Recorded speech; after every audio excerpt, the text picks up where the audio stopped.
She's just probably trying to get it figured out.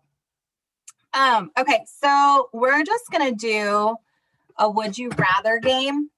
And I actually found kind of thought-provoking questions. So there are 4 adults, but they're a little more, I don't want to say serious, but they kind of make you think. So what I'm going to do is I'm just going to go down the line of my grid and ask you to pick a number. And then that's the number that you will have to answer. If you don't want to answer, though, don't ever feel like you have to. Okay. Okay. So Dana, you're number 1, as always. What number would you want from between 1 and 5? Let's go with 5. Okay. Would you rather lose a leg or an arm?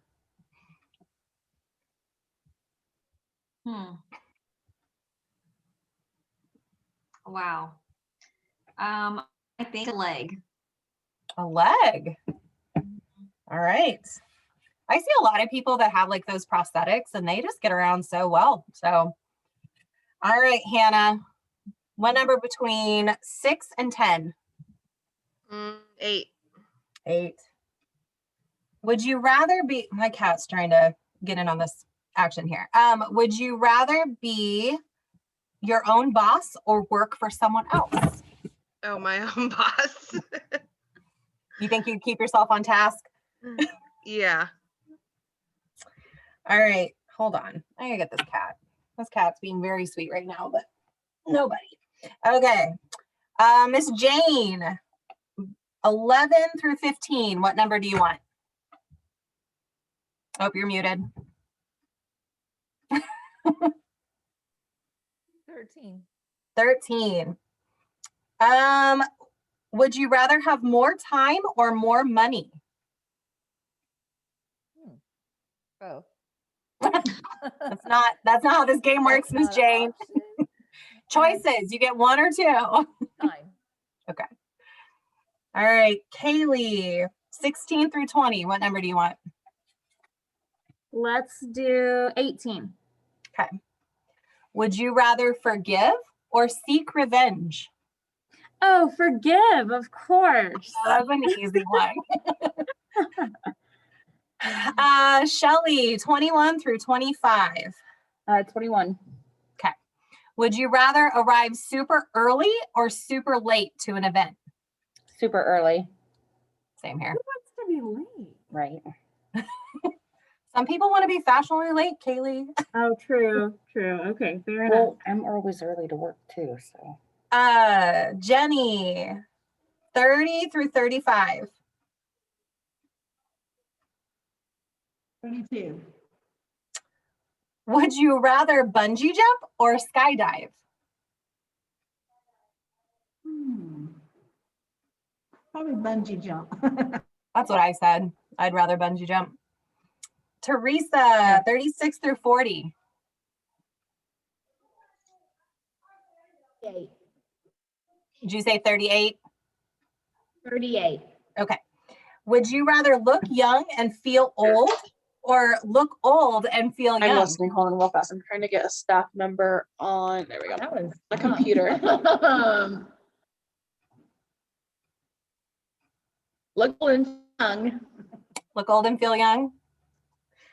All right. Haley, That's what I'm getting to anyway. 40 through 45. Haley, which one would you want? Let's do 46. 46. Would you rather never ask another question or never give another answer?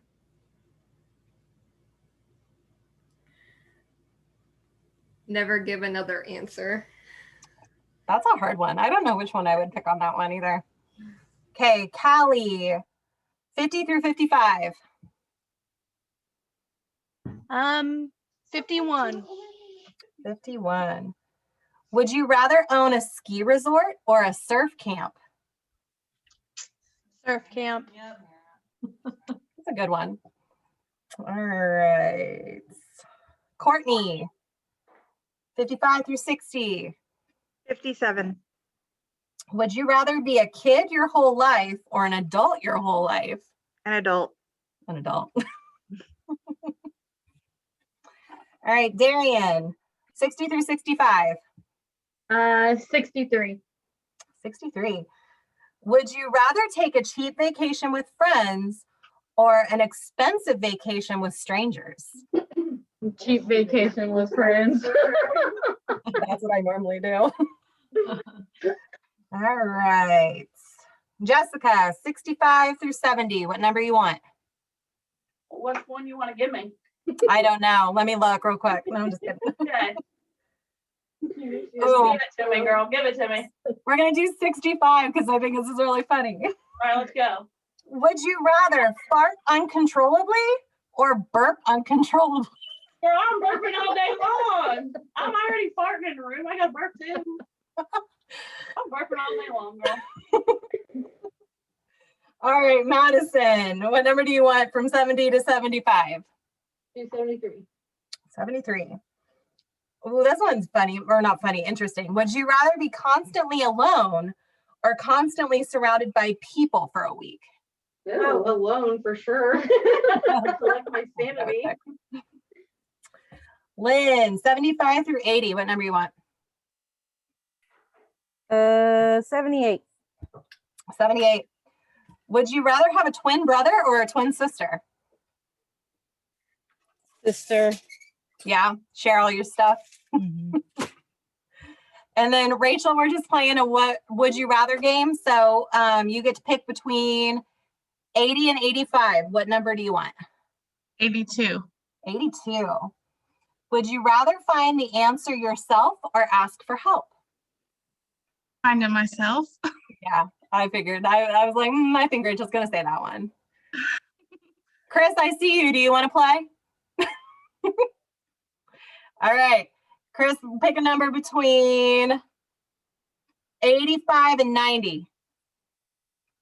88. 88. Would you rather be angry or worried? Oh, Lord. I'd rather be angry because then I know what I'm worried about. That's cheating.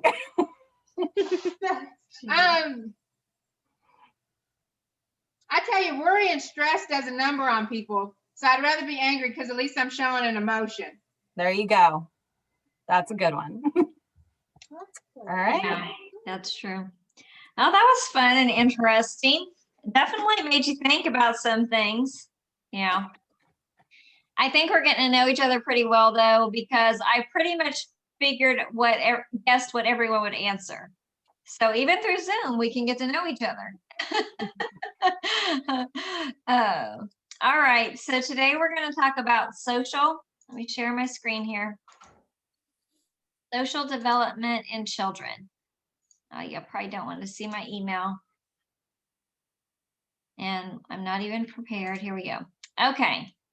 So we have 5 objectives today: to encourage successful social interaction for children, to support children's play, to encourage them to form friendships, to help children resolve conflict, and to help them build pro-social skills, which we will talk about what that is later. So when we think about encouraging successful social interaction, a caregiver must develop positive, secure, and respectful relationships with each child. And so that is our responsibility to do that. It's the children, they usually come in ready, a lot of times. I know sometimes we have children that come in that have had some trauma and that are scared to come, but it's our job to set the tone and to have that open relationship with children. So how does this happen and what does it look like and when does it start? Thoughts?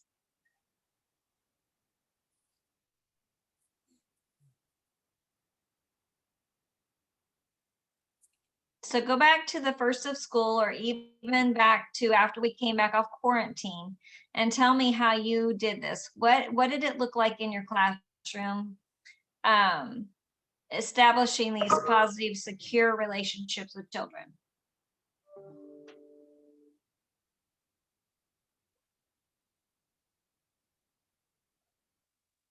Okay, I'm going to start calling names. Consistency. Say that again, Courtney. Consistency. Showing them that you're going to be there every day to listen to them whenever they need to tell you something.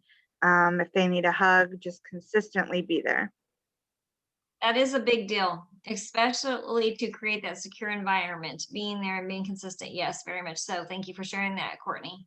What else? South Ninth, let's hear from you girls. What did you say? The phone was ringing. Oh, it was, okay. Is she Yeah. on the phone? No. Okay. So did you hear the question? I did. I mean, it could be a lot of things, honestly, like, because I'm doing it every day with a kiddo. So it's something that you constantly do every day. So we do the same routine, try to do the same routine for that kiddo every day. So it looks a little bit different with other kids, but so for me, a big thing is support. And I try to give not only the kiddo support, but the mom as well. So what does that look like when you say support? If I wanted to see what you're doing, what does that look like? So I don't know if I can say the name or not. Is that fine or no? No. Mm-hmm. Okay. So I don't know. I mean, if he needs a brain break, we go out of the room together. We're always together. We're just there. I'm there supporting him and whatever he needs. And I kind of, for mom, I'm trying to be as positive as I can. Even if he has a bad day, I try to let her know the positives as well. So it's not always, well, you know, he did this. So I just try to make a good connection, more or less. Okay, so I also hear you saying that you're present and you're responsive. Yeah. Okay. What about Kellyanne? Do you got a thought about this? Exactly what was the question? I couldn't hear it. There's a lot going on at Hosea. Yeah. Wherever Nikki is, there's a lot going on. Oh, here they come. We know And what this it's like. computer is so loud. I mean, so quiet. Sorry. Okay, well, all I want to know is how do you help a child to feel safe and develop a positive relationship with you? Well, first we do I do a connection, or letting them know that they are safe, and like talking to them and like letting us continue to say you're safe here. I do a lot of like I love you rituals with kids, just to let them know that. But pretty much like just doing that connection part and doing the I love you rituals, that really helps a lot of our students. It does. And we're going to talk more about connection and what it actually looks like here. So let's go on. And so the part of the question was, when does it start? Well, it should start the first day of school, or, you know, oftentimes, a lot of times you teachers will go out prior to the start of school and do home visits, and it can start then. So the quality of your relationship with the children in your care directly affects their future academic success and future social relationships. I don't know if you stop and think about that very often, but can you remember some of your first experiences with school? So those of you who can, is there anyone who wants to share either a positive experience that helped you to have a positive outlook on school, or a negative experience that kind of set the tone for your experience with school? I had a first grade teacher and she was really mean, and I remember that. I remember it being like the first week of school, and we had these little fish bowls on our table, and I accidentally knocked it over.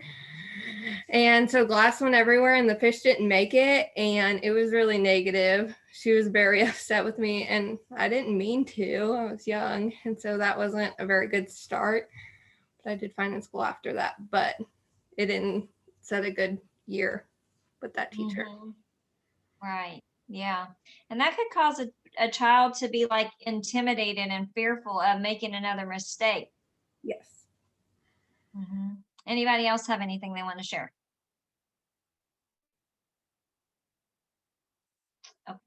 Let's move on. So we must talk and listen to children respectfully. So being present in the moment is so very important. And being present doesn't mean just that you're physically present. It means that you're mentally present, that you're really listening to them, that you're being very responsive to what they're saying. They're not coming up and saying, teacher, teacher, and you're going, Yeah, you're actually responding in a responsive way to what they're talking about. So I have a little video here I want to show you. I'm sorry, let me see if this thing will go away here. I don't know how to make that thing go away.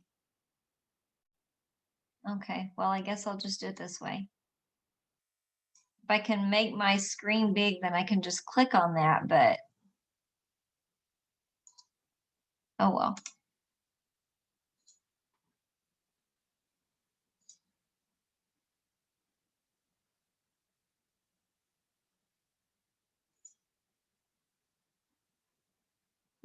It didn't take me straight to it. Okay, hold on.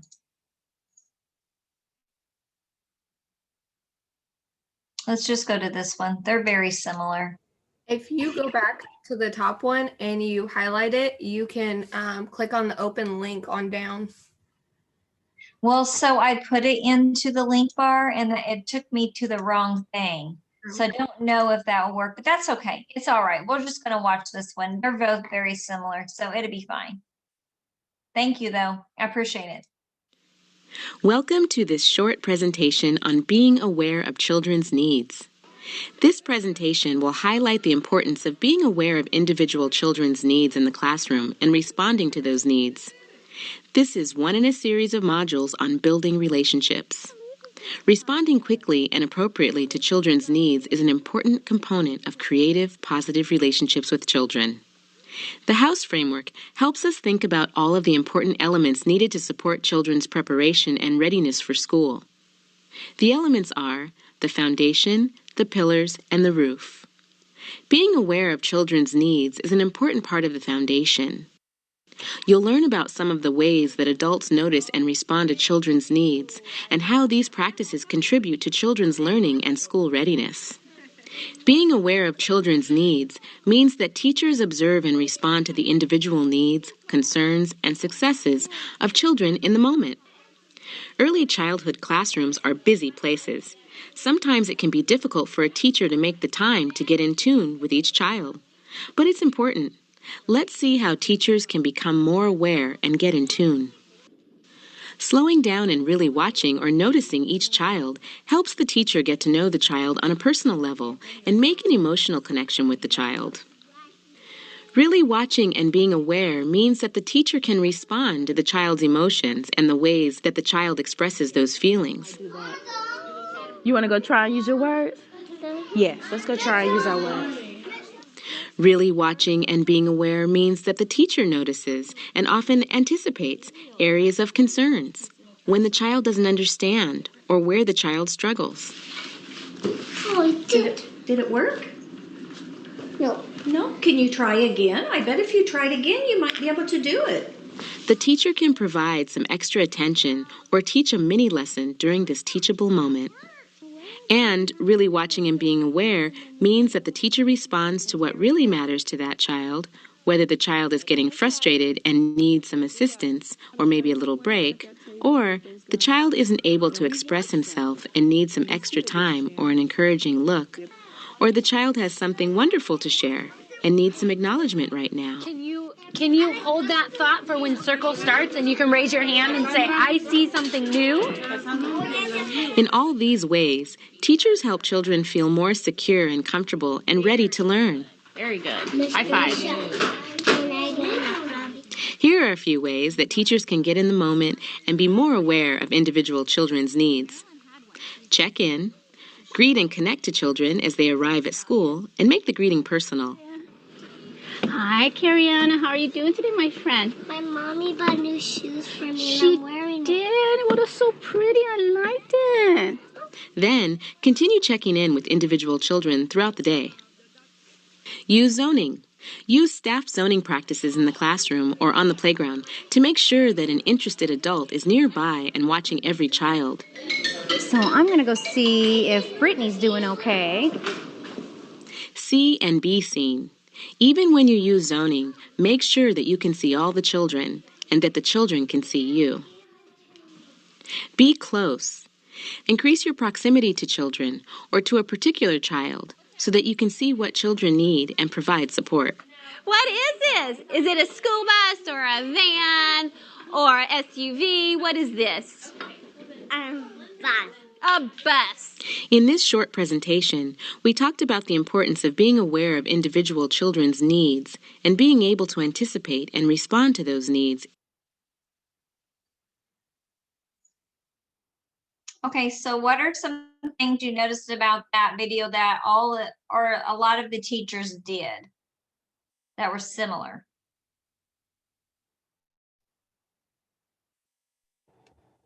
And remember, we're talking about being aware.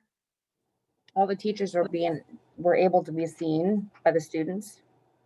They were in close proximity. Yes, they were. What's something else we noticed?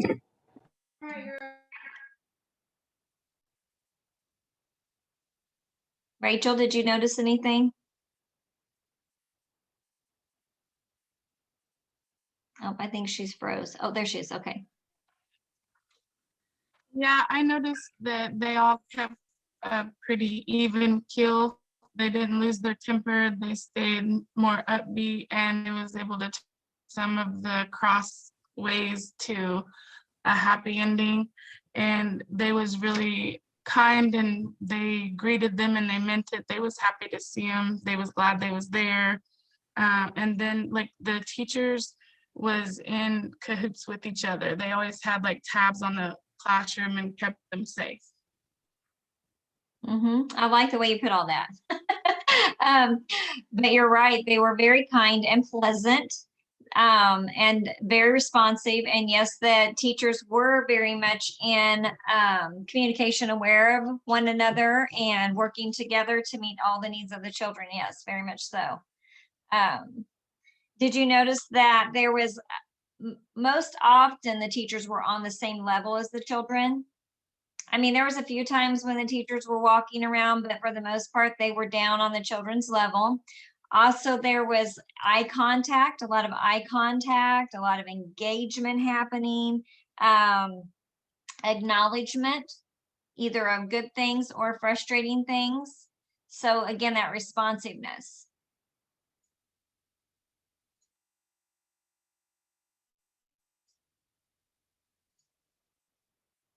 So all of that is very much a part of conscious discipline.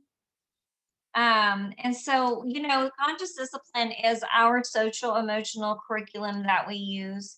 And I know that a lot of you have had some exposure to that this year and you're working on it. But one of the biggest pieces of that is the connection piece and creating that connection. So all these different things are used in helping to create that connection with children, because we know that when we create connections with children, we create willingness within them. Okay, so another part though of social development with children is their play. So much is happening within their play.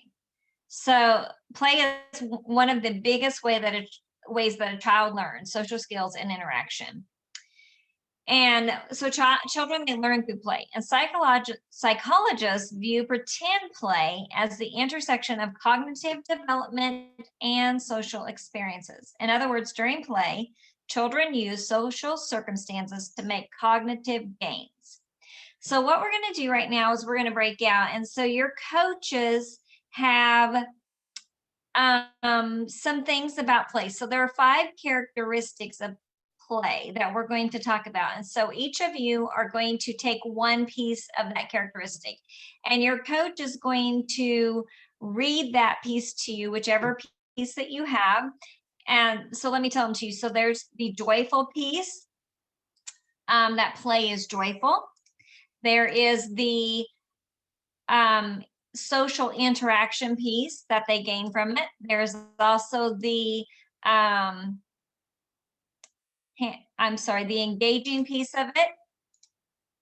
There is the interactive piece, and then there is the meaningful piece of it. So each of your groups are going to have one of those, and your coach is going to read this little piece to you. And what you're going to do is you are going to kind of write down some notes as they are reading it to you, some things that stand out to you, and then you're going to kind of create a summary of your piece to come back and share. So you will need to decide on a person who will share and decide on a person who will write notes. And it might be helpful if the person who writes the notes is the person who shares, because that makes sense that they would understand their notes.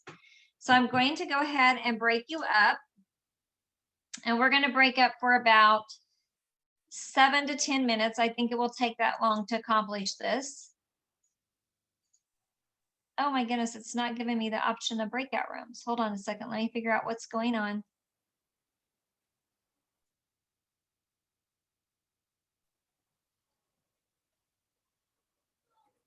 Okay, hold on. Give me a minute, guys, to figure this out. Okay, I'm not sure what's going on here.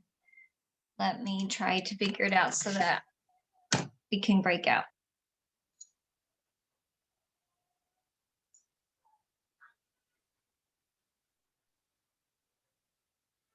Oh, it's not going to let me do that. Okay. This has never happened before. Okay, I'm at a loss for what to do. I doubt just read them and do them as a big group. we can. It will just take so long to do that. But hold on a second. Let me try something. I guess that's our options. Okay, so do I have coaches willing to read? There's a lot there. And so that's a lot to read for 5 things though. Have you coaches had the opportunity to read over that for a minute? If not, it's okay. Nobody's in trouble or anything. Okay, I just thought if you had, you could just kind of summarize it. You know what? All right, let's just start and try it. Okay, so who has the joyful piece? I didn't assign it, did I? Jane? Okay. All right, Jane, do you want to just kind of... I've got all of them, but okay. I can read that one if you want. Okay. All the paragraphs, Dina? Yeah, there's just 3 paragraphs, so yes. Okay. Joy is the heart of play. Here we define joy in a broad sense as pleasure, enjoyment, motivation, thrill, and a positive emotion, whether over a short period of time or over the entire play session. In other words, joy is seen as both enjoying a task for its own sake and the momentary thrill of surprise, insight, or success after overcoming challenges. From a child enjoying a pretend play session with a peer to the thrill of building that tower just right, joy is a key facet of play. Saying that learning through play must be joyful does not mean that. There can be no negative or neutral emotions at all. Sometimes frustration with a problem is necessary to feel the joy of breakthrough when it is finally solved. Further, the power of surprise or the thrill of the unexpected can bring joy to an otherwise boring or even potentially intimidating situation. Just think of a child's reaction to a jack-in-the-box, or when a child who is pouting because she is losing a board game lands on a piece that puts her in first place. Crucially, joy is also linked with learning in a number of ways. In developmental research, joy is often linked with interest or motivation. Over the last few decades, researchers have made great strides in investigating motivation through concepts such as mindset and grit, and how these can improve learning. For example, everyone can intuitively remember just how hard it can be to learn or to be productive when we are sad about something happening in our lives, or when that inner critic swallows all of our mental energy. This is not just an impression.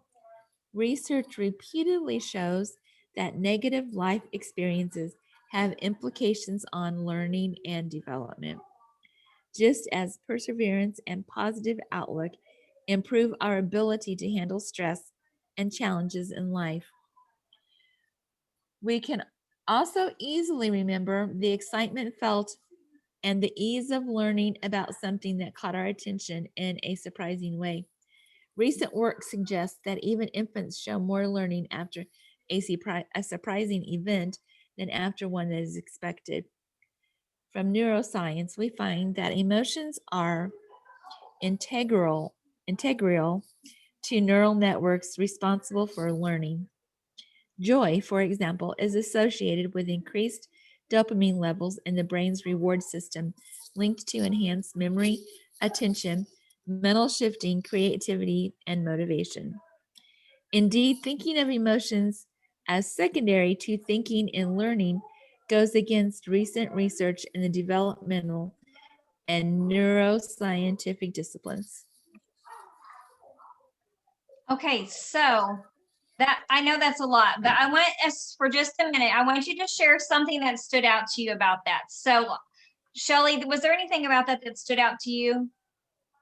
I know I'm putting you on the spot there. I don't know how much of that you could hear, but if there's something that stood out to you, if not, it's, you know, I know. Pretty much the child's reactions of the joy. Mm-hmm. That's something I think we can all relate to. So we all know that work time is probably the favorite time of the day, right? Work time or outside time, right? And what are children doing at that time? Playing, right? Playing. That's where they experience the most joy in their day. And conscious discipline tells us how important that joy is, right? That joy juice, that dopamine, that creates a higher level of learning. And, you know, so a lot of times also during play is when a lot of social conflicts happen, right?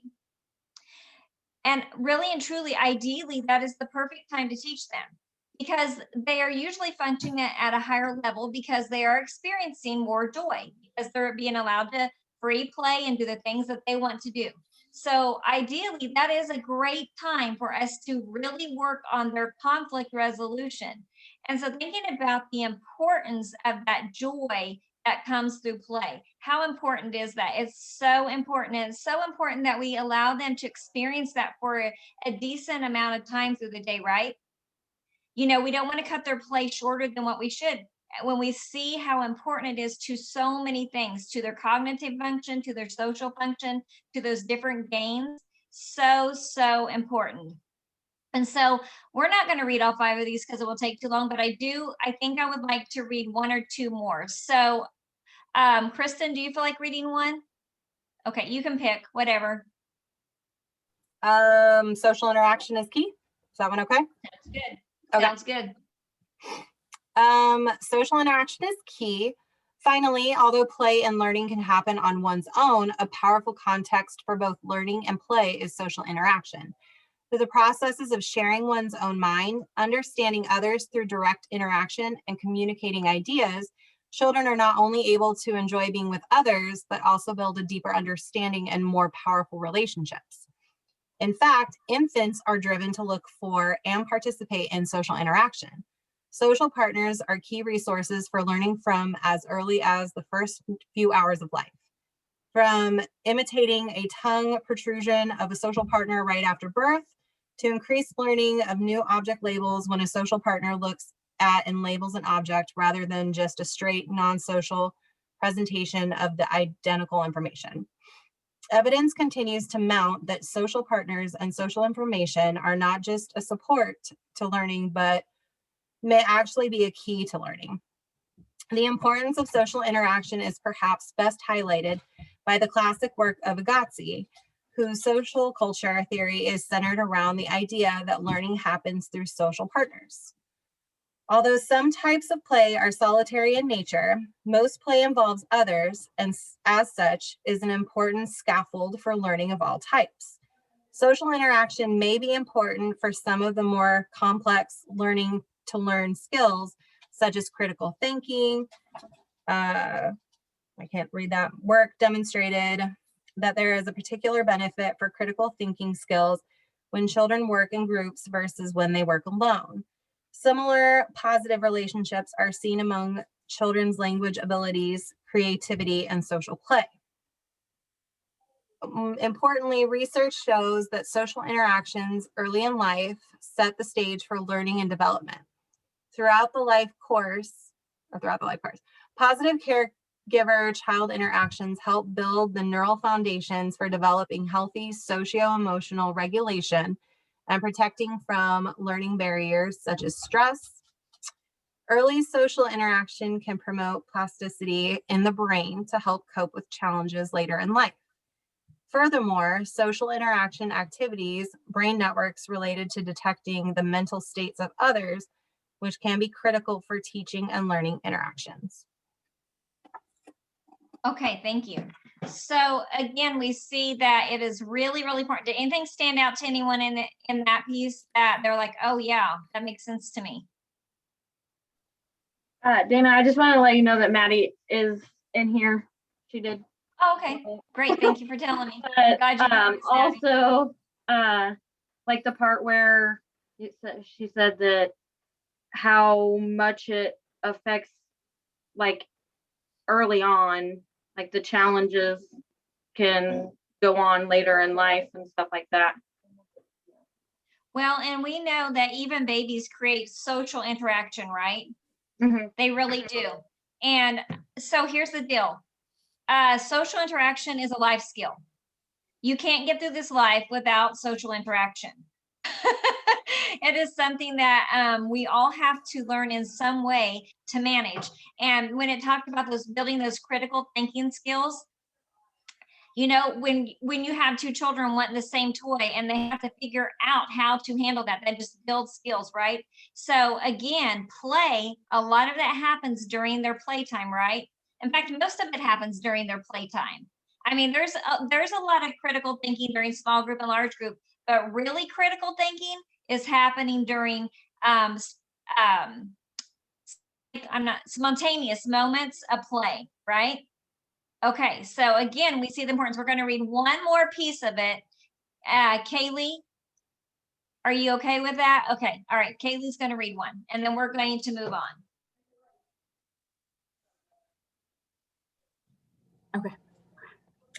Okay, making sense of experiences.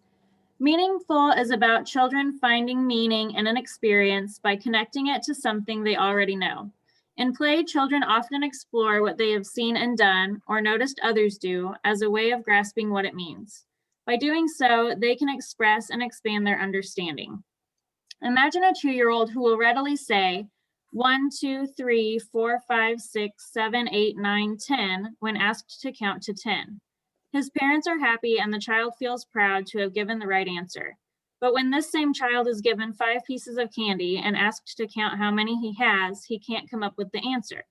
Although this child appears to know a fact, this is really just an illusion. He has no true conceptual understanding that he can use flexibly or that connects to his world. The same kind of learning illusion is also apparent when children can recite the alphabet song but are unable to identify the letters or the relevant sounds that go with each letter. To move past rote learning to more meaningful understanding, the child must learn to connect the illusory fact to something in real life. Children need to count actual objects rather than reciting the count list without context. By showing that each successive number in the list corresponds to an individual object in a set, children begin to understand the true meaning of counting. The importance of meaning making cannot be underestimated. From Ausubel's distinction of rote versus meaningful learning to Schuell's writing on rote learning being a precursor to real learning, to Cheese, You don't have to read all that.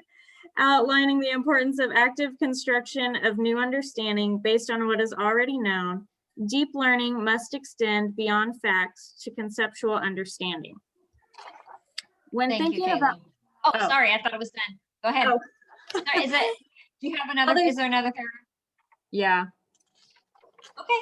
Well, you know what, let's stop there. Let's just stop because I think there's enough content there that we can talk about. So I mean, I'm sure all of you can relate to that, where she shared about the 2-year-old that can rote, they memorized, you know, a cadence basically is what they did. And, but it has no meaning to them. The numbers have absolutely no meaning to them. Same thing with the ABC song, but yet no meaning.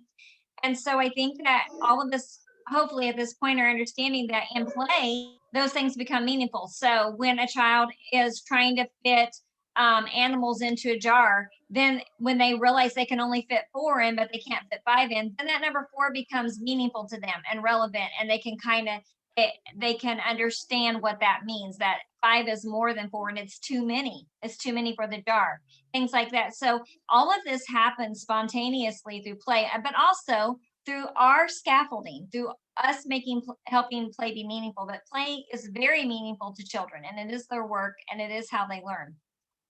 So I hope that you're understanding the value of play and how we can never minimize that time in our day. It actually is the most important time of the day for children, that play time. Okay, I'm going to share my screen again. And so with that, with those, with knowing the importance of play, there are also different types of play.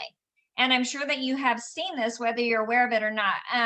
Children typically start out playing solitary up till at least around 1.5, 2. And even then, they just begin to start either onlooker play or parallel play. There's very rarely cooperative play until you get to be into later 3 and 4-year-old.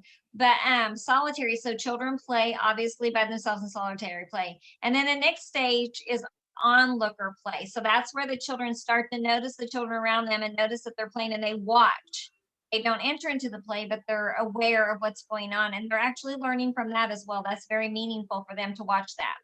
Then there's the parallel play, where they begin to play beside each other. They're not interacting, but they're playing beside. And one thing I think that's really important to be aware of. So Lynn and I had this conversation this last week with a trainer that came about tolerance.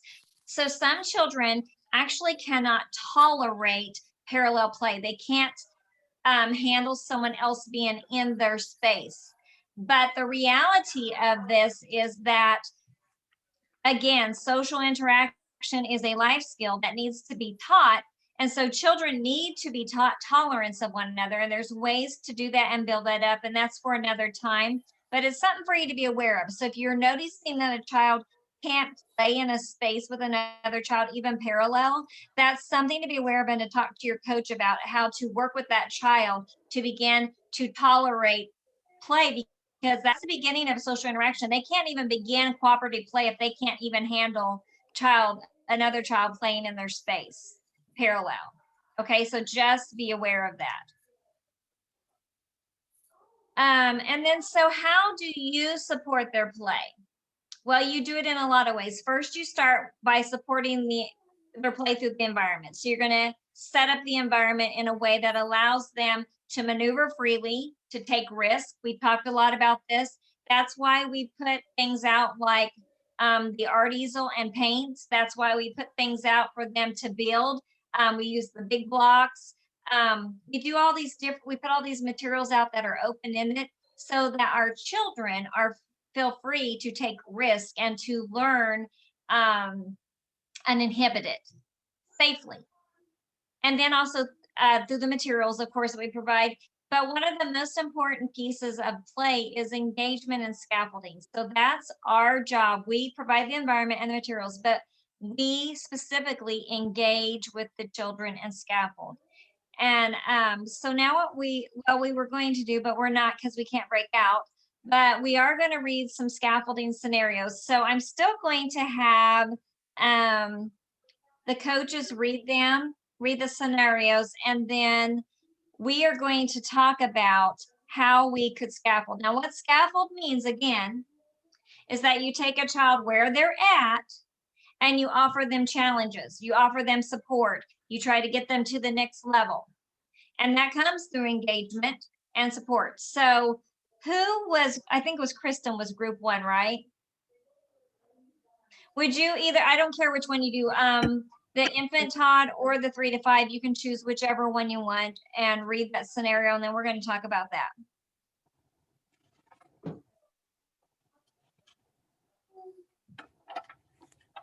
Are these ones with like the color coded? Okay, I'll do group 1. That was what I was going to do. Okay. Ike, a young, non-mobile infant, lies on his back on a blanket. He kicks his legs and waves his arms and then reaches for a small cloth ball that lies near him. He grasps the ball, chews on it for a bit, and lets go. He sees a wooden spoon on his blanket, grasps it in his hand, and then lets it go. He turns his head back toward the ball, which has rolled just out of his reach, and reaches towards it. And that's it.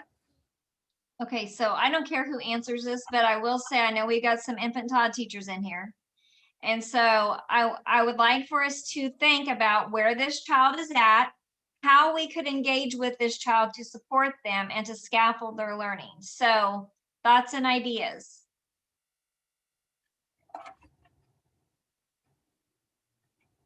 I would encourage the little boy to roll over or to scoot over to the ball. Yes, because he's not yet doing that, right? So he's noticing the objects, but he hasn't figured out how to get to them, right? Mm-hmm. Okay, so that makes sense. So how would you do that? Or anyone else have an idea how you would encourage that child to try to get to that ball? This scenario says he's on his back. Do we need to introduce some tummy time? That's a great idea, right? Because that's where those gross motor and skills are going to strengthen so that he can scoot over and roll over, right? That's an excellent idea. Or maybe even just moving the ball to just barely out of his reach, where he has to move those muscles just a little bit harder. Mm-hmm. And so a teacher that is engaged with that child is going to naturally do those things and recognize those things, right? If a child is just left over laying on the mat by himself, we're not engaging and we're not going to notice those things, and they're not going to develop as quickly as they could. Okay, so group 2, that was Lynn. Do you have, I don't care which one, you can read the 3 to 5 or the 0 to 3. I'll do the 3 to 5 since she just did an infant Todd. Okay. Okay, at work time, Donetta is reading a book to the teacher. She looks at each page, then makes up a story to go along with the picture. At one time, she points to the word dog and says, "That's my name." Thoughts about this one?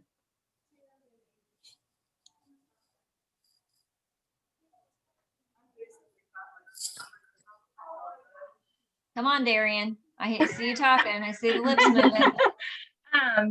She associated the D with dog, like her name with the D. So what are you gonna do about it? So, like helping her, with the other letters, recognizing to finding other words as well with other letters to focus on, and then showing her name and the difference. No, I think that's great, Darian. So that's exactly what's happening. So she has recognized the D for both, but she has not put together yet that there are different letters following that D, right? That are not her name. So you're exactly right. She, I would say acknowledging that she noticed the D. You noticed the D. D starts with Darian, D starts with dog. But look at the next letter. Look at how different it is. Yes. And so then that's definitely engagement. That's scaffolding. That's supporting. Yes, very much so. Very much so. Okay. Teresa, you're group 3. Do you want to read one, please? Yep, I got one. Okay.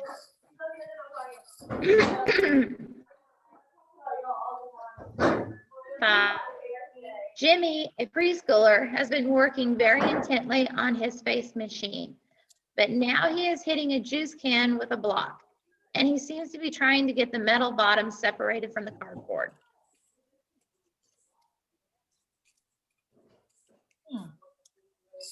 Did you guys hear that? Okay. I'm thinking we need to hear from Haley or Hannah or Courtney.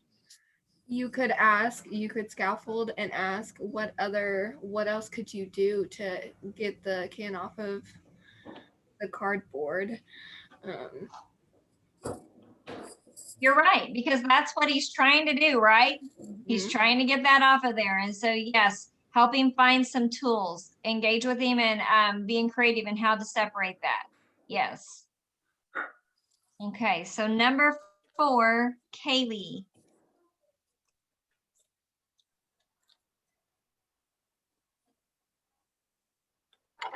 Okay. At the water table, 2 young toddlers, Sarah and Micah, stand side by side, dropping stones and shells into sieves. Did it say what age group that was, Kaylee? Toddlers. Oh, the price of that. So I didn't 2 hear it. young toddlers. Okay. Who wants to answer this one? What's happening here and how could you scaffold this? Hannah, I bet you know. I mean, you could teach them that they can scoop with the shells and stuff too, like scoop up the water with it. I don't really know other than that. So they were dropping the shells? Is that what they were dropping, Kaylee? Were they dropping anything else? Stones and shells. Stones and shells? Stones. Okay. So I'm wondering if they're enjoying the splashing. I don't know. I'm thinking about what they're doing. And did it say into a sieve? And it is into water, right? Okay. So it could even be that they're trying to manipulate things into a small container. So what would you do with children so think about that, toddlers like to do that, right? They like to take small things and put them into holes, right? So what could you do to scaffold that? You could also ask like which one makes a bigger splash, like does the stones make a bigger splash than the shells, like which one? You could.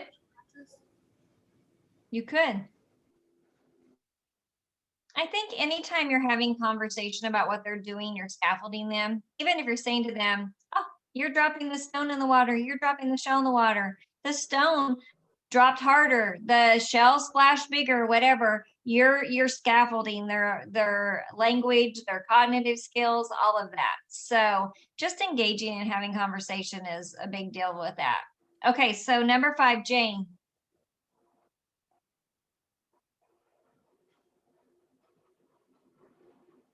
Miss Jane, you're muted. There you go. Sorry about that.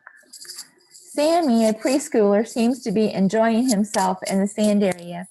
He started filling a baby bottle using his hand as a scoop and then a cup as a scoop. Then he turned the baby bottle over and used it as a scoop. Now he is using a funnel as a scoop and noticing that the sand can run out both ends of the funnel into the bottle. Okay, so think about what he is doing and how you could scaffold that.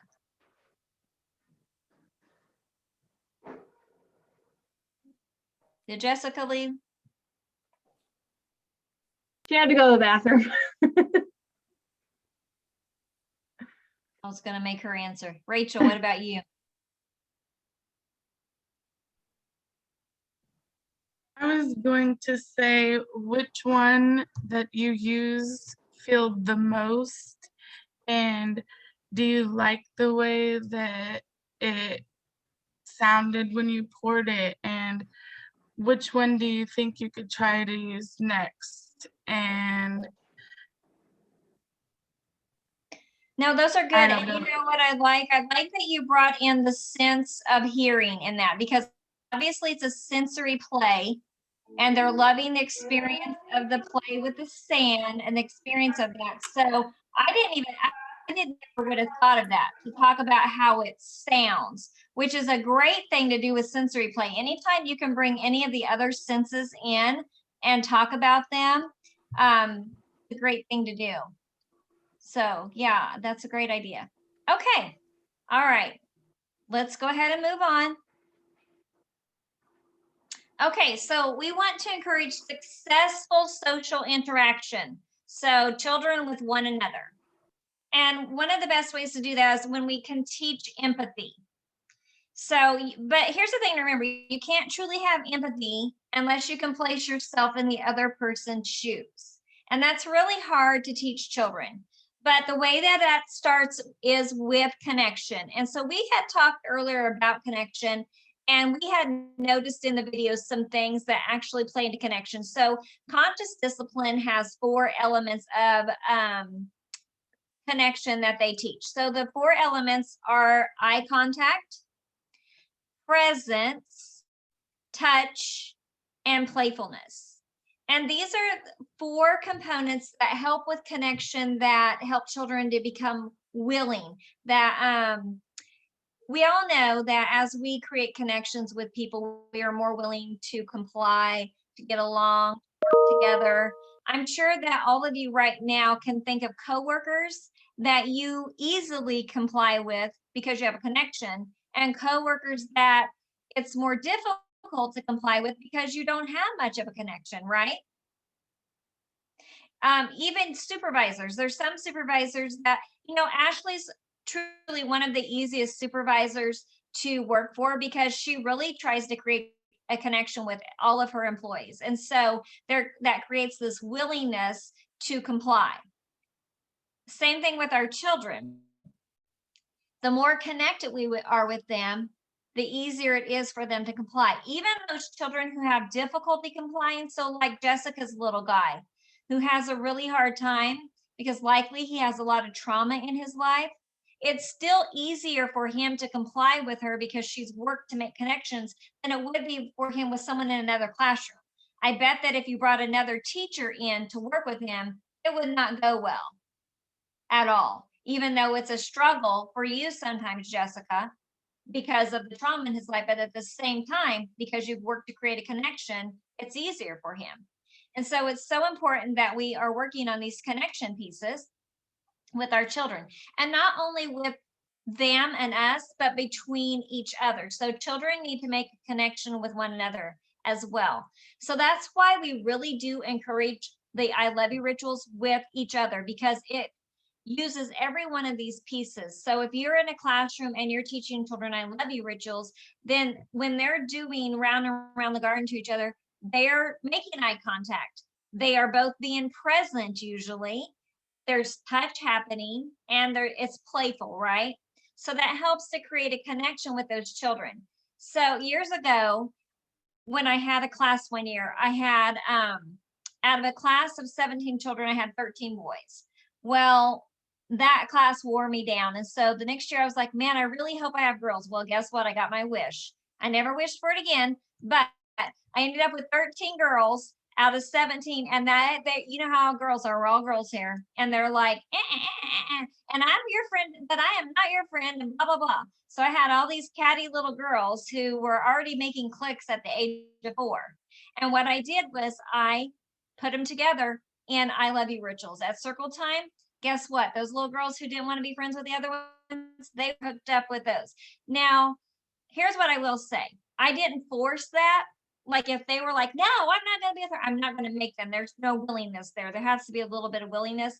But if they're kind of hooked up by accident and they don't realize it, they're usually just going to go ahead and go along with it.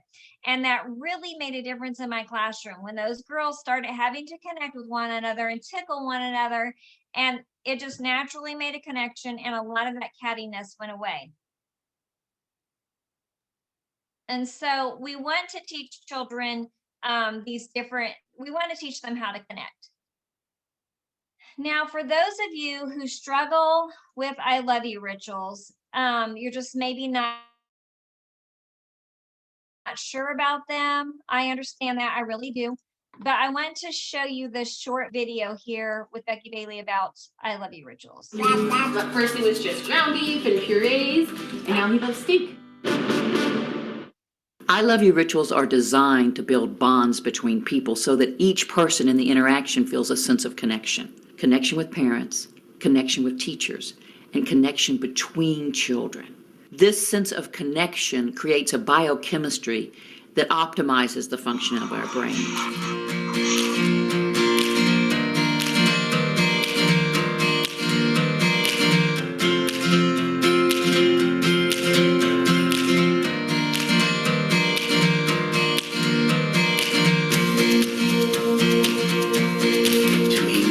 Twinkle, little star, what a wonderful child you are. With big, bright eyes, nice round cheeks, talented person from head to feet.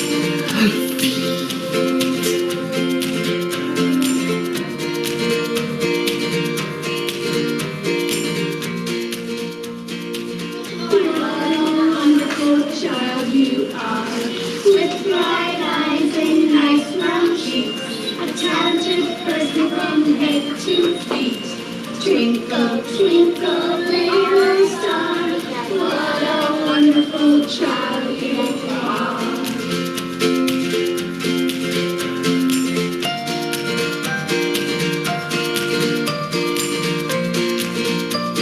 I'm Elias. Elias.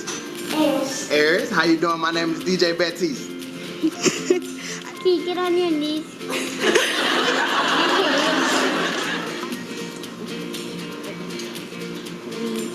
Twinkle, little star, what a wonderful child you are. With bright eyes and nice cheeks, talented person from head to toe. Twinkle, little star, what a wonderful child you are. Can I have one more?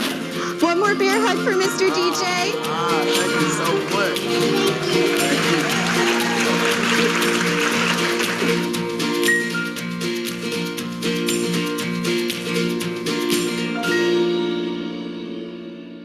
Twinkle, twinkle, little star, how I wonder what you are. With bright eyes and rosy cheeks, a talented mother from head to feet. Twinkle, twinkle, little star, how I wonder what you are. I love you.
So I'm sure you noticed in all of those interactions, a lot of eye contact, a lot of presence. I love the one with the baby and the daddy, and the baby's face. I mean, like, she is just so enthralled, and just thrilled with that contact and touch. And even the mother, the elder mother and the daughter, is so meaningful. Now, a lot of people aren't comfortable with the I love you rituals, and I really do understand that and relate to that. I wasn't comfortable with them at first either. I really wasn't. It was something different to me. It was something unfamiliar to me. But what I would encourage you to think about is like, what kind of rituals do you have? The reason we are not comfortable with them is because they're something unfamiliar. But like, you know, when my kids were young, we did night, night, don't let the bud bugs bite. You know, with my grandchildren, I'm always doing the little piggies with their toes. You know, those are I love you rituals that we do so easily and naturally. You know, with my dad is 73. We have a ritual, and you know what it is? Whenever I see him, we just give each other a hug, you know, and so we have these rituals that happen. It doesn't have to be a specific I love you ritual. What it has to be is a ritual, something that you do with the children that's meaningful. And this really helps to create a sense of a classroom family. So the two children that were on the carpet doing the I love you ritual together, they were very comfortable with one another. Could you tell that? One was a boy and one was a girl. They looked probably 7 or 8, but they were very comfortable with one another.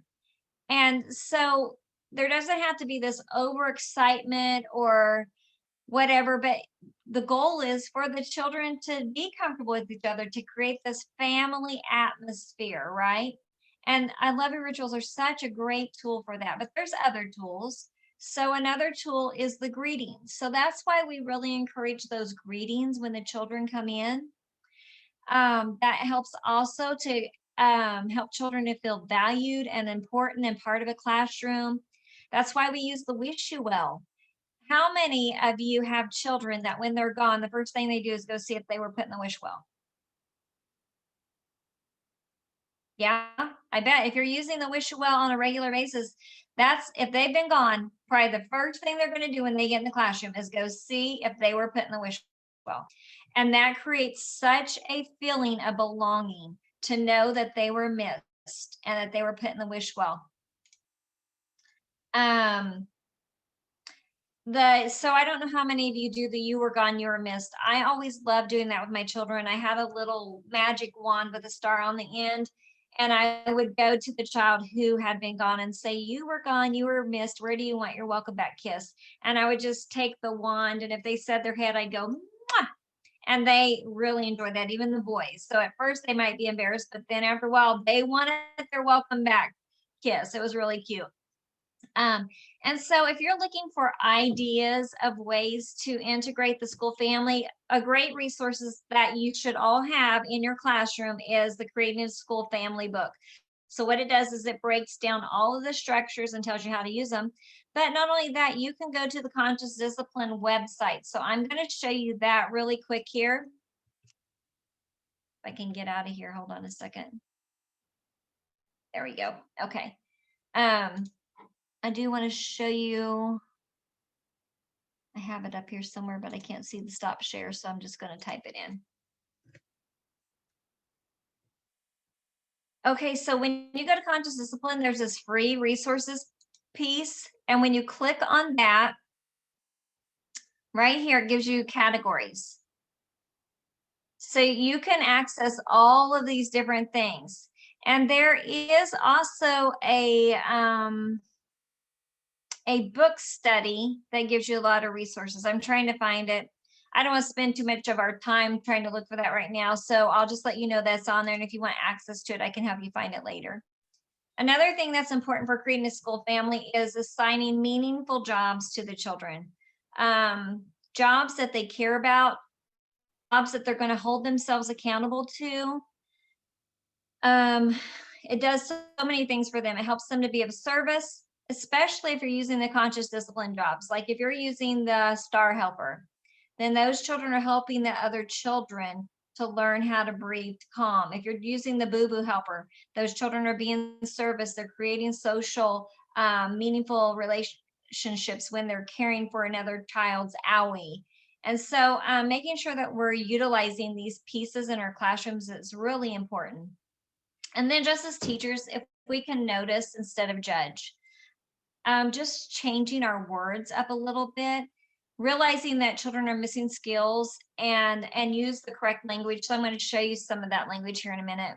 We want to be accepting of the children and realize children respond to other children based upon how we respond to them. So that child in the classroom that struggles, that has a really hard time, if when I'm dealing with him, I look angry or mad or frustrated, the children pick up on that real quick, and all of a sudden they're calling that child bad. So-and-so's bad. So-and-so don't listen. So-and-so don't behave. And so we have to really, really be careful of what our face says. So some phrases that we can use. So one of the things we can say to children when they're having an upset, you seem angry. Something happened. You wanted to stay and play longer. That's hard. Breathe with me. You can handle it. So tell me a situation where that might be appropriate to say that. If a kid takes another kid's toy. You could, yes. So hold on, I think I have a better one for that. Let me bring it up here really quick. Hold on a second. Sorry. So this one says you wanted to play with the ball, so you pushed Cassie out of the way. You didn't know what else to do. You may not push. Pushing hurts.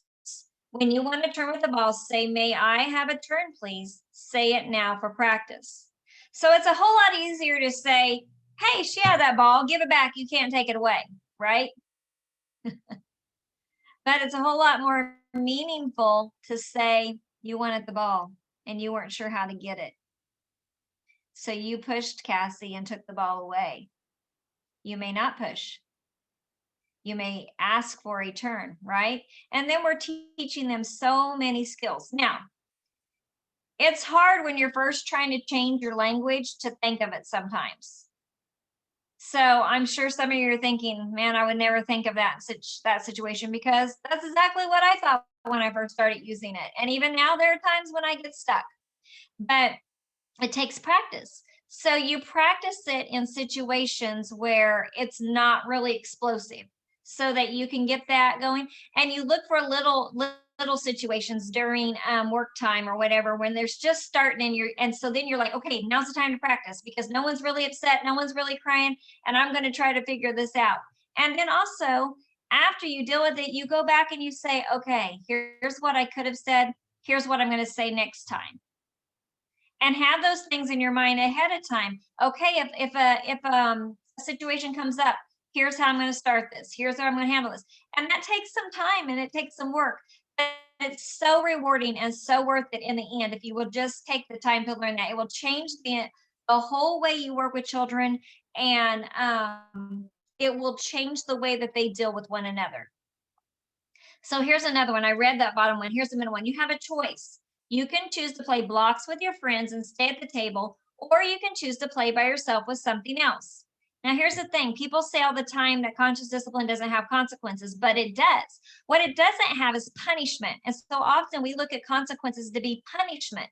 But what we should be doing as teachers is teaching. And so we do have consequences, just maybe not the traditional consequences we're used to. So in this situation, when I read that, let me read it again, and then I want you to tell me what the consequence is. You have a choice. You can choose to play blocks with your friends and stay at the table, or you can choose to play by yourself with something else. What is the consequence if they choose the second? Having to go play by themselves and not playing with their friends. Yeah, or even not even the blocks, right? Yeah. Yeah, so it's just, okay, you're not playing with your friends, you're not playing nicely. I didn't say that, right? But I said you have a choice. This is what you can do, or you can choose that. It's their choice, right? But there is a consequence to not being able to do the first one. Okay, so let me read just a couple more here. Okay, you put the books back on the shelf so the other children would be able to find them easily and our room would stay clean. That is helpful. So that's when we're trying to encourage children, when we want them to be cleaning up, and we're not wanting to manipulate and say, oh, look how Darian's do it. Jessica, did you see Darian, what she did?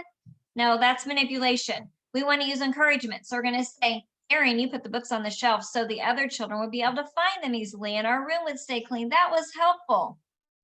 And that's just stating the fact, and it's encouraging them, and it's encouraging them and giving them willingness to do it more. And sometimes it will actually give willingness to the other children as well.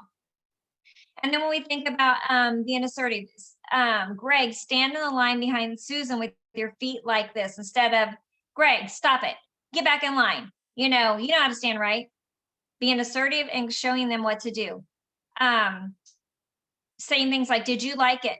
Tell your friend, I don't like it when you cut in line. Go back to your space and wait your turn. Try it now for practice. So these are different phrases that are helpful phrases that help our children to learn how to interact appropriate socially. And so successful friendships that children establish during preschool create a sense of belonging and security. So it really is important for our children to create friendships. They also contribute to a child's quality of life and give children a sense of having a place. Even the children need that. We adults need that. Now, even those of us who like to be alone, so Madison chose to be alone by herself for a week, right? And I would probably choose that too, if it was just a week. I don't know if I could stand constant people around me for a week. But here's what I have learned through COVID, if nothing else. I need my people, okay? I've been in my house by myself way too long, and I'm so excited to get out and be around people. Now, here's the thing. I have been out around people, just not at work, okay? But at the same time, I mean, we need our people, and children need their people too. It's important. So we want to make sure that we create that type of environment. So what we're going to spend for about just the last part of our time together today is talking about conflict. So the first thing we're going to do is figure out how we deal with conflict.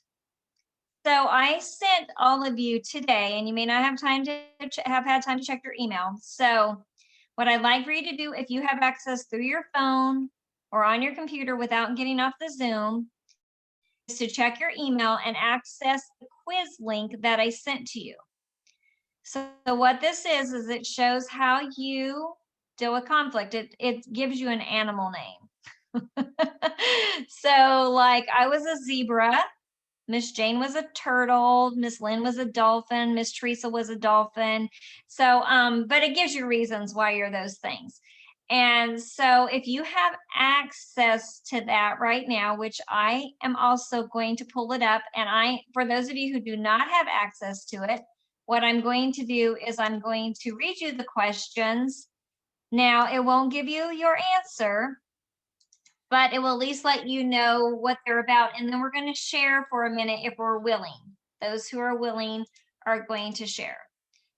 So let me share my screen to show you what this kind of looks like.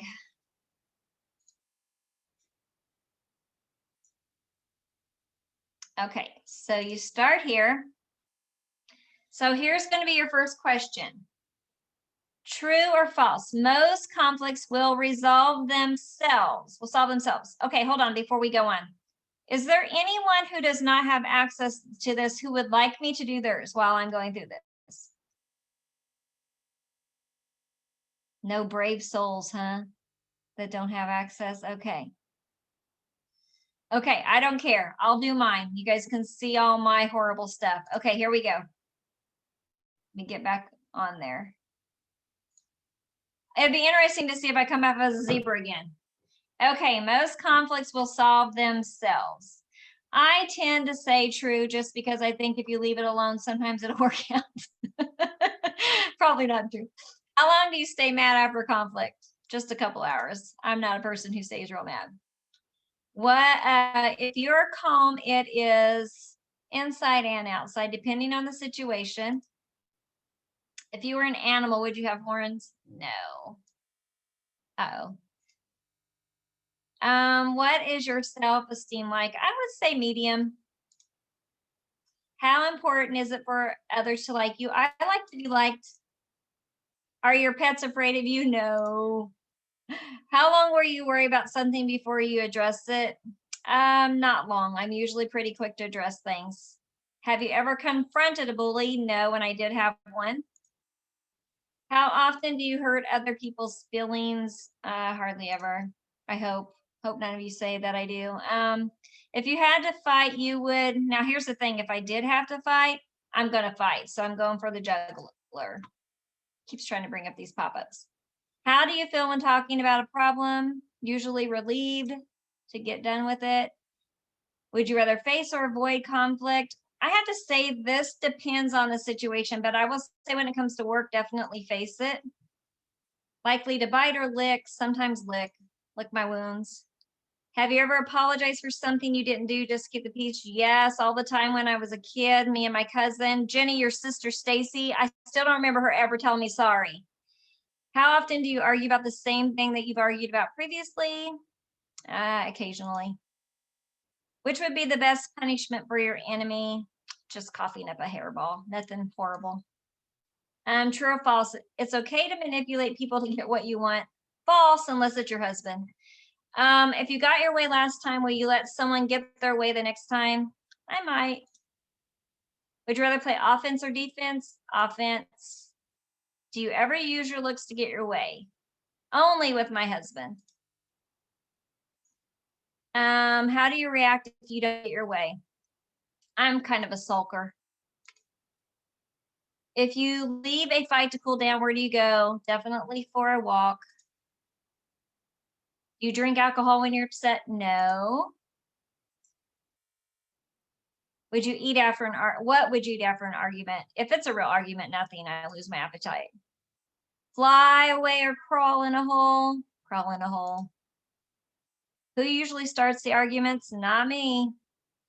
Do you bring up the past? Nah, not much. Are your opinions influenced by gossip? Not too much, I don't think. Okay, so I came up with a zebra. That's what I am, not sharing it on Facebook. So as a zebra, you know how to evaluate both sides of a tricky issue and come to a compromise. However, your conflict resolution style doesn't work well either if the other person doesn't want to meet you halfway. That is very true. Very true. Okay, so now y'all know too much about me. Does anybody want to share any of their information, what they got and what it says about them? Mine says I'm a teddy bear. Teddy I got bear. that too. Okay, so we have 2 teddy bears. Any other teddy bears? Me. Oh, Miss Kristen's a teddy bear. What's it say about the teddy bear? It says, as a teddy bear, you pretty much give in every situation. It's like you have no opinion of yourself. Being passive is actually a decision, so make sure you are comfortable with the consequences of not taking a stand. So do you feel that's true? I didn't. Kristen says no. No. I don't think it's true of you either, Kristen. No, So. that's kind of sad. I didn't think it was true about me either. Okay, so that one that you didn't feel very accurate on you. What about you, Courtney? Yeah, that's accurate. Okay, all right. There's no shame in being who you are. And all of us have things to work on, right? All of us, every single one of us. Who else wants to share? Anyone else? Okay, Kaylee. Okay, first of all, I was going to say it must be flawed because Kristen and I normally get the same thing on every quiz survey we take, and I did not get a teddy bear. So, Kristen, I don't think it was accurate for you. You should redo it. So, let me pull up mine. I got a dolphin, and so did Shelly. So, it sounds like that one's really common. And it says, dolphins are well known for being social animals. Rather than view conflict as a problem, you look at it as an opportunity to collaborate with others. Solving issues this way is challenging, but it works. I feel like for me, that's pretty accurate because I'm like, people just need to talk to each other. We just need to talk about it and address things. And I feel like it's accurate for me. Good. I actually felt like mine was really accurate because I am a person who like I'll face conflict head on, but it doesn't go well if my form of conflict resolution doesn't work well if the other person's not. It kind of all falls apart.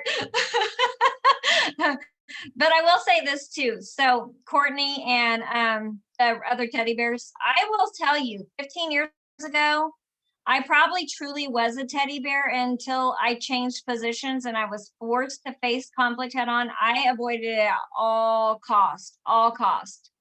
And probably Lynn would probably remember that somewhat about me because she's worked with me a long time. But I know Angie would, and probably Jane too. But so that was an area that I chose to work on. Well, I didn't choose to, I was forced to, and then realized I needed to and worked on it more. And so, you know, just using these also, what the point of using this is to realize how you deal with conflict and how you might better deal with it. So like with me, I need to not have this pre-written story in my head of how it's going to go, right? Like this plan of conflict resolution is going to work out, because then when the person doesn't comply and work with me, you know, then I need to be prepared for that and handle that. So does anybody else want to share theirs?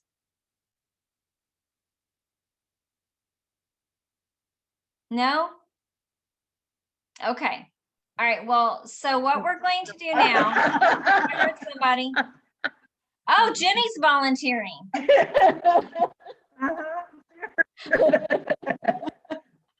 Are you really? Yeah. Is that a yes or no? Listen. Yeah, it's a Oh, yes. you are? It's a zebra. Okay. What, you're a zebra too? Awesome. Did you think it was accurate? You're not coming in very good, I can Jen. see the first part. I Tell me can the kind of first see part the first again. part, you know. What was the It's first part again? about evaluating both sides. Oh, It's yeah. about evaluating both sides. Mm-hmm. Yeah, I can totally see that. Yeah, with you for sure. Okay, good deal. All right. Okay, so now what we're going to do, I have some conflict resolution scenarios. Now, how many of you printed off the 6 steps to conflict resolution? Sorry, I can't see us typing in something. Did you get it printed off? Okay. All right. Let me pull up mine really quick here. Okay, so the 6 steps. Now, these are high scope. For all of you who don't know this, we use conscious discipline for our social emotional, but within high scope is also a piece of social emotional, and it actually lines up very well with conscious discipline. I think that it's sometimes easier to go by this because it actually gives you steps. And so you can kind of, when you're learning to deal with the children in conflict, if you need to, you can kind of reference this and it's helpful. So the first step is to approach calmly, stopping any hurtful actions. So if there's children that are having conflict during work time, whatever time, the first step is always to approach calmly, stopping hurtful actions. So if hitting is going on, you're of course going to stop that as effectively as you can. Then the second step is you're going to acknowledge the children's feelings. Now, let me tell you the way I typically start this when I approach, usually the first thing I say is something happened, and they're both going to look at you and they're going to start telling you what happened. But what you want to say is you want to acknowledge their feelings. You seem upset. And so I usually follow it up right with that so that they don't have time to break in yet. I usually say something happened. You look upset, or your face looks like this, or your face is telling me that you're frustrated, or your face is telling me that you're angry. I'm going to say something like that. And then they're going to tell me what the problem is. And you're probably going to say, so-and-so tell me first, and then you can tell me. So you're gathering the information after that, right? So you approach calmly, you acknowledge children's feelings, and then you gather information. You know what? I'm going to share my screen really quick in case some of you do not have this. I want you to be able to see it. Okay, so approach calmly, acknowledge feelings, gather information. The next thing you're going to do is restate the problem. Oh, so-and-so took your toy from you. Okay, so then you might gather ideas, and then you're going to give follow-up support. And so this actually works really well with conscious discipline. So if 2 children are hitting and you approach calmly and you're asking what the problem is and they tell you, and you're saying, okay, Johnny, you took Susie's toy. Here's a great place for you to say, Johnny, you wanted the toy. You didn't know how to get it, so you grabbed it. And then you say, what could we do instead? or we're going to say, you may not take the toy away. What could we do instead? Well, Johnny's probably going to say, she can give me the toy, and that's not going to be it, the solution. So then we're going to follow up with support saying, you can ask for the toy, but of course they're going to say no. So then you can say, well, you can have it when they're done. What are you going to do while you're waiting? Something like that. So what we're going to do is we're going to go through these different scenarios, and I'm going to need some of you to bravely volunteer to try to walk through them. So here is the first scenario that I have. I don't know if you can read it. I'm having trouble. It says Noah is playing with a ball in the playground when an older pupil takes it away from him. So now let's put that in, hold on a second. Okay, let's put that in perspective for 3 to 5 year olds. So Noah's playing on the playground and another peer took his ball away from him. So what are we going to do in that situation? Let's think about the 6 steps of conflict resolution. Is there anyone brave enough to try to work their way through this? Kellyanne, I know you can do this. Please. You don't have Okay, to. I can. Okay. So, first you would approach calmly. So you would approach Noah and be like, what happened? Why do you think he took the ball from you? And then acknowledge his feelings. Well, would the other kid be there as well, do you think? Would you bring him over as well? Okay, so, well, if the child took the ball and ran away, probably not. So you're going to go to the victim first. So that's right. Now, here's what I would say. You asked what happened first. That comes after acknowledging their feelings. Gathering information. Yes. So you approach and observe and see, like, well, so if you're going to acknowledge their feelings, what are you going to say? Tell me what you're going to say when you acknowledge his feelings. Oh my gosh, I saw so-and-so took your ball, and that probably frustrates you. And then we'd gather information. Why do you think he took the ball? And how do you think we could get it back? So then we would approach the person who took it. And then whenever we approach that person and they'll explain, and then we'd say, well, it's not kind for you to take the ball from him because he was playing with it first, but you could ask him after he's done with the ball. You could have it after he's done. Okay. I think that would work. I do. I think that you've touched on all of those pieces. I'm going to take it just a little bit deeper here. So when we walk over to Noah, if we don't assume anything at this point, even if we saw the ball taken away, let's just go over to him and say, Noah, you seem frustrated, or Noah, you seem angry. Something happened. And then let him tell us. Let him say he took the ball away. Because probably that's what he's going to say, but you never know. There could be something else. Maybe that's not why he's upset. Maybe he wanted to play with him. And maybe he's going to say, well, I wanted to play with him and not that he took the ball away. So you want to make sure that we let the child tell us what the problem is. And so then, yes, then from there, we're going to say, okay, let's go talk to Johnny. And when we get to Johnny, that's sometimes where it gets tricky. I personally would encourage the child who's the victim to talk to the other child. I would do that, even though that's not in this step, but I would, just because you're teaching that child not to be a victim. That's one thing that's really important to remember in conflicts, that you want the children to learn to solve and not to be a victim. So giving that child the words. So when you say to that child, let's go talk to Johnny, here's what I would say. We're going to talk to Johnny. I want you to tell Johnny that you don't like it when he takes your ball. And then we would go over and I would remind that child, if he can't remember, and have that child say that. And then I'm going to immediately turn to Johnny and say, Johnny, you wanted the ball.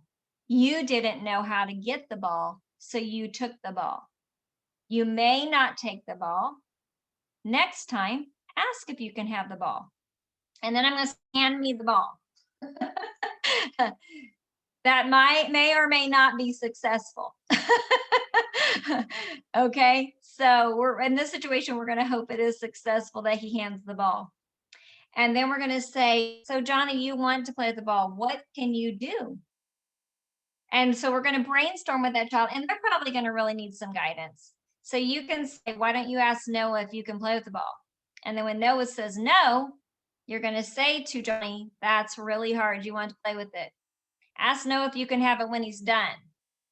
Usually Noah's going to say yes then. And you're going to say, okay, what are we going to do now while you wait? Does any of that, talk to me about what you're thinking about what I'm telling you. Anybody? With us at our center, we definitely do that. Like, that's one of the main things. We encourage the children to use their words, to tell their friends that, like, if they take one of their toys, we tell them to use their words of, hey, I don't like when you take my toy. I'm not done playing with it. And to use their words. The one thing that's really hard sometimes for us not to fall into the habit of doing when we're doing this is saying, look at your friend's face. You made them sad. Do you know what happens when we say that? Does anybody know?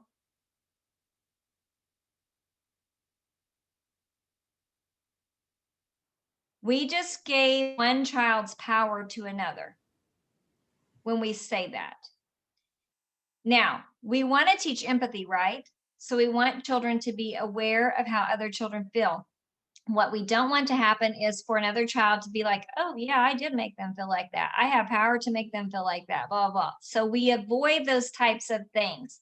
But what we do say is we teach the child who doesn't like it to say, I don't like it. Don't do that. Do this. And so it's still implied, it's still taught that the other child doesn't like it and they need to be aware. And we can say, look at her, we can say this, look at her face. Her face is telling me she doesn't like that. That's a good thing to say. Her face is telling me she doesn't like it when you do that. And then I would turn and say, Callie Ann, tell her you don't like it when she does that. And so I know this is a lot of information. That's why we're kind of going through these scenarios. And it takes a lot of practice. It really does, but it's so effective when we do it. Okay, let me read the second scenario to you. I'm not going to share my screen just because if I can find the scenario. There it is. Okay, so a peer called Toby stupid because he didn't get anything right in the spelling test. Now, that's not really appropriate for 3 to 5 year olds, but we could say that a peer called another peer stupid. How would you handle that? Let's look at the 6 steps. Would anyone like to try to walk through that?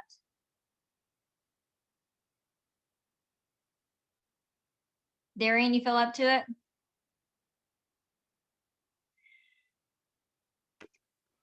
Sure. Okay, all right.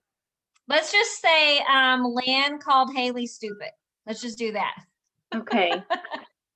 So I would go up to Haley and acknowledge that, you know, she's upset or something, or, you know. Yeah. Then I would ask her, why are you so upset? Why do you have that look on your face? And, you know, she'll say, Lynn called me stupid. Then I say, let's go talk to Lynn. And here, let me give you a word right there. Let me give you a phrase right there. Right there, you say, did you like it? Okay. So you say, did you like that she called you stupid? And then, of course, probably say no.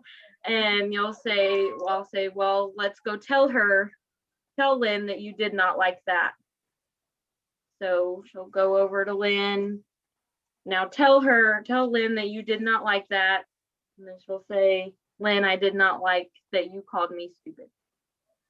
Now you're going to address Lynn at this time. Okay. Now, you may not know why Lynn called her stupid, but you're going to make something up. Lynn, you wanted the toy so-and-so had, so you called her, you want the toy Haley had, so you called her stupid. Or Lynn, you were mad at Haley, so you called her stupid.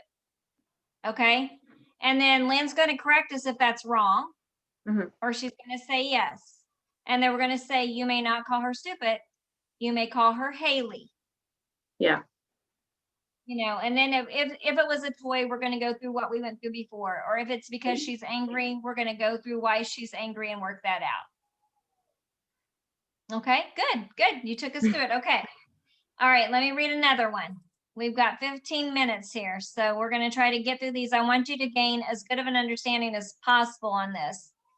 Okay, let's see here. Trying to find a good one.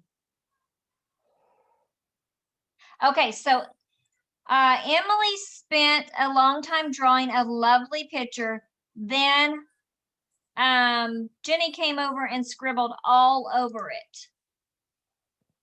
How are we going to handle that?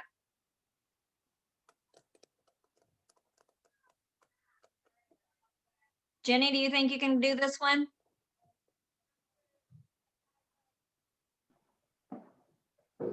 Since you're the one that scribbled on the paper.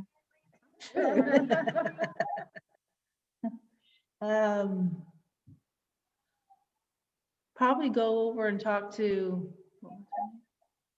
Emily was the first one. So Okay. Emily, okay. I'd probably go talk to Emily and So what are see- you first going to do? You approached her, and then so number 2 on your list, what are you going to do?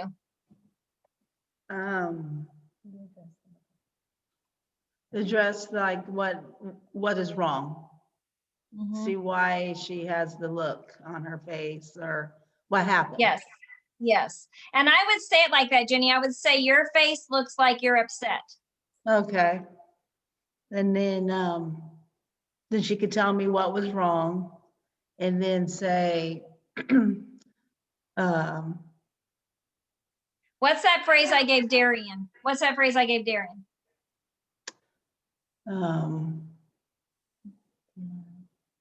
Did you like it? Oh, okay. Did you like it? And then that's when we probably would go address or go talk to Jenny and find out why she did what she did. Why did she write? Okay, so stop there for a minute, Jenny. So really, you are going to do that, but before you do that, you're going to empower Emily. Oh. So when you ask Emily, did you like it? And she says no, then that's where you're going to tell Emily, go tell Jenny you don't like it when she writes on your paper. Okay.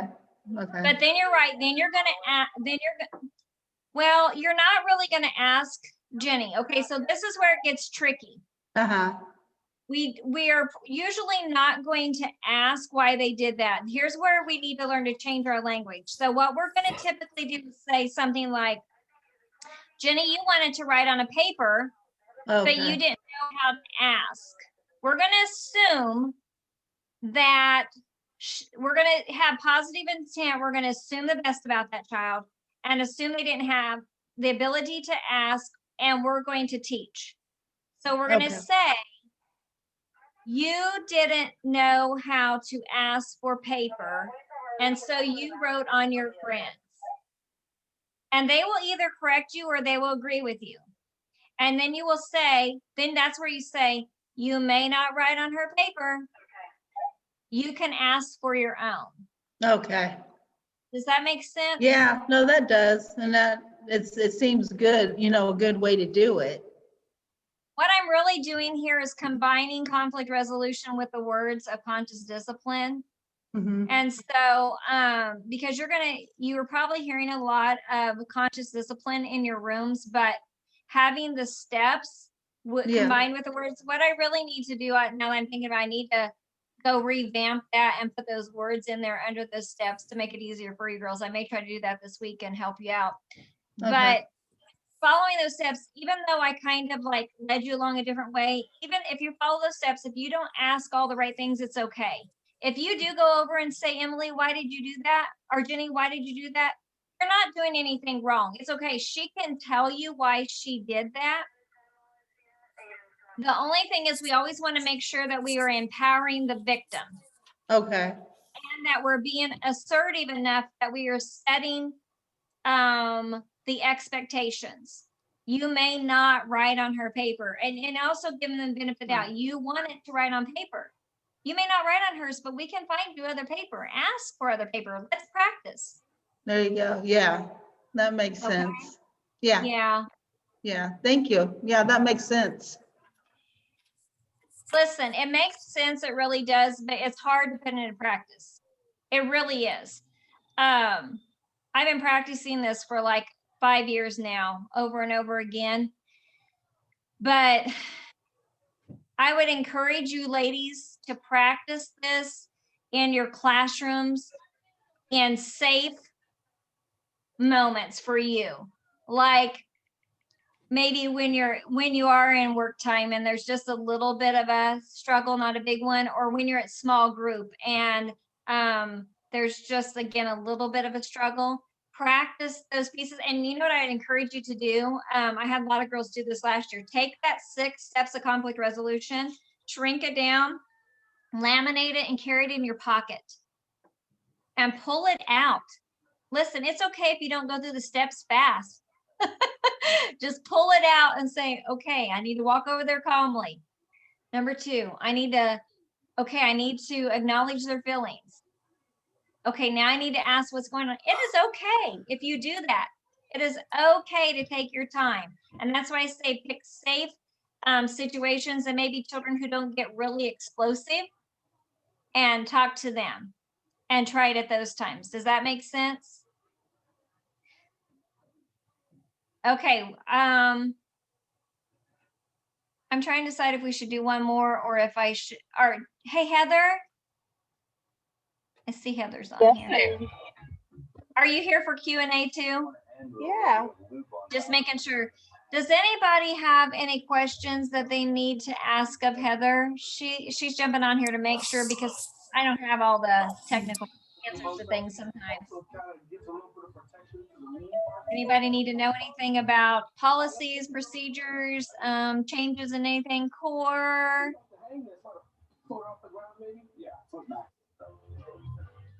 Good to go. Nothing? Okay. Well, listen, this was not part of your training today, but I'm going to end with a funny video for you guys, okay?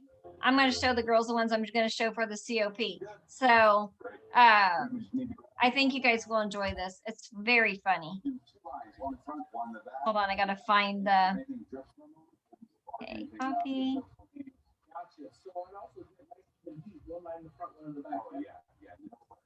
Okay, here we go. Hold on. Stream 85 plus live channels with no hidden fees. YouTube TV. Try it free. Those emotions. Just a minute here. Hold on a second. I hear some background. Oh, Heather, I think we hear your TV. Joey, turn that down, please. I was like, I hear something in the background. I don't know if they'll be able to hear this. Okay. All right. Let me share one more time. Okay. Where's the button? There. They were put on hold by time, but at Claire's bridal weekend. Some people are born with talent. Some people are born with good looks.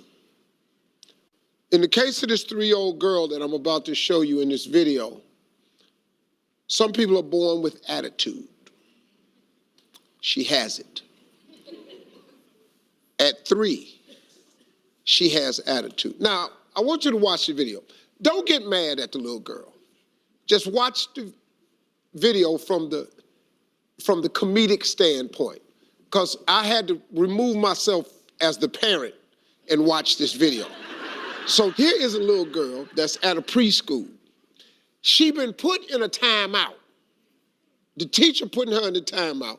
Problem is, she ain't having it. Roll the tape.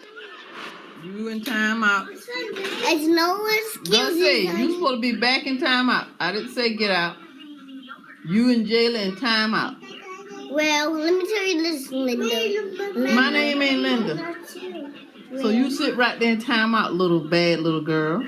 No, let me tell you something. No, don't tell me. If I wasn't here, I would surely take a day off from you and then a day off from these kids. I'm around the classroom. I'm just done with you. I'm done with you too, but you in timeout. Oh, let me tell you something, honey. This is not gonna leave. You're gonna be in timeout. Oh. That's why you in timeout right now. I think so. I think so. Well, when I get up out of town and go to bed, I will be glad to go home and enjoy the rest of my life. Oh my goodness, that girl cracks me up so much. Now listen, we don't do timeout. We don't call kids bad. We don't tell them they're in jail. But that video cracks me up. That little girl's hilarious. So I thought that might make you laugh to end your day. Okay, ladies. So last thing, here's the deal. This isn't really homework, but it kind of is, okay?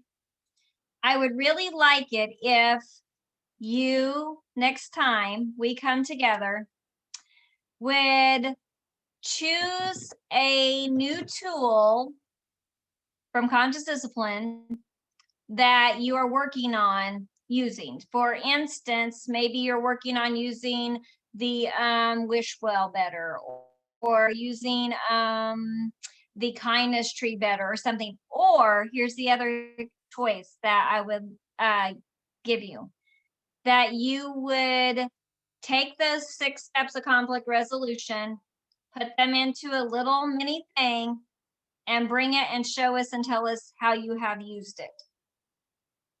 So next month when we meet, if you would share one of those things, either one, I don't care, that'd be great. Okay? All right, ladies, have a good afternoon. Does the I love you ritual count? Like yes, that? ma'am. Anything that has to do with conscious discipline that you're working on. That's good. Any other questions? Hey, Cheryl. I miss my friend Cheryl. All right. See you guys.